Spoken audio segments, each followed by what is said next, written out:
मर गया सदमए यक जुम्बिशे लब से गालिब, नातवानी से हरीफे दमे ईसा न हुआ।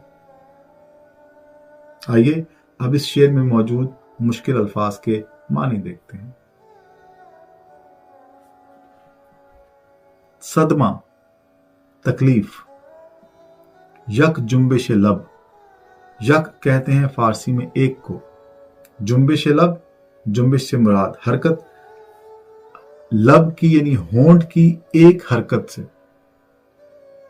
नातवानी कमजोरी, ज़ईफी, हरीफ होना, सामना करना या मुकाबिल होना।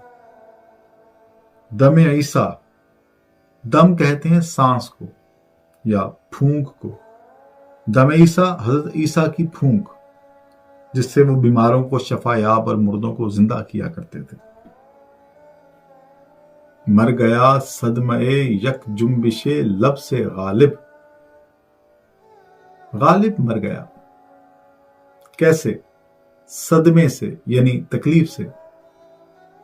कैसी तकलीफ? जुम्बिशे लब की तकलीफ। किसकी जुम्बिशे लब? दमे ईसा यानी हजरत ईसा की जुम्बिशे लब। वो जुम्बिशे लब जो उस दम या फूंक की वजह से हुई जिससे वो गालिब को शिफायाब करना चाहते थे। अब सवाल ये पैदा होता है कि लोग तो दमे ईसा से शिफायाब होते हैं, तो उसी दमे ईसा से गालिब की मौत कैसे वाक़या हो गई? तो यहीं पर गालिब नुज़रत पैदा करते हैं और अपनी नातवानी को मुबालगा आराई की हद से भी आगे ले जाते हुए कहते हैं कि नातवानी से हरीफे दमे ईसा न हुआ, कि वैसे तो लोग दमे ईसा से शिफायाब होते हैं, लेकिन मेरी नातवानी और बीमारी का इलाज तो हजरत ईसा के पास भी नहीं। और इलाज तो क्या, मैं इतना नातवान हूं कि जब हजरत ईसा ने दम के लिए अपने लब हिलाए तो मेरी नातवा और कमजोर जान उस यक जुम्बिशे लब की भी हरीफ ना हो सकी, यानी उसकी भी ताब ना ला सकी, और मैं उस यक जुम्बिशे लब की वजह से अपनी जान से हाथ धो बैठा।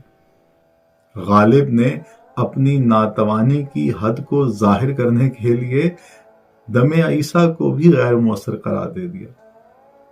और ये गालिब का खासा है कि गालिब जो है वो सदियों से चलती आई रिवायात और चीजों के मानी को यकसर बदल देते हैं और उन्हें फिर एक पोएटिक लॉजिक के साथ एक नया मतलब देते हैं। जैसे कि उनका वो एक शेर है कि जुज कैस और कोई ना आया बरुए कार, सहरा मगर बतंगी ये चश्मे हुजूद था, कि कैस के अलावा और कोई भी जो आशिक है वो सहरा में ना आया। और क्यों ना आया, इसका इल्जाम उन्होंने आशिकों पर नहीं दिया, बल्कि सहरा को मूरद इल्जाम ठहराया कि सहरा ही बतंगी चश्मे हुसूद था, कि सहरा ही जो है वो एक हासिद की तरह तंग नजर निकला और कैस के अलावा किसी और को सहरा में आने की जगह ना दी। और इस तरह की और भी बहुत सारी मिसालें हैं जहां पर गालिब पहले से तयशुदा चीजों के मतलब को तब्दील करते हैं और उन्हें एक नया मतलब देते हैं। इसीलिए गालिब बेमिसाल हैं। अगर आपको इस शेर की तशरीह पसंद आई है और आप मुकम्मल गजल की वीडियो देखना चाहते हैं तो वो आपको ज़ियाए अदब यूट्यूब चैनल या ज़ियाए अदब फेसबुक पेज पर मिल जाएगी। लिंक्स जो हैं वो डिस्क्रिप्शन में मौजूद हैं।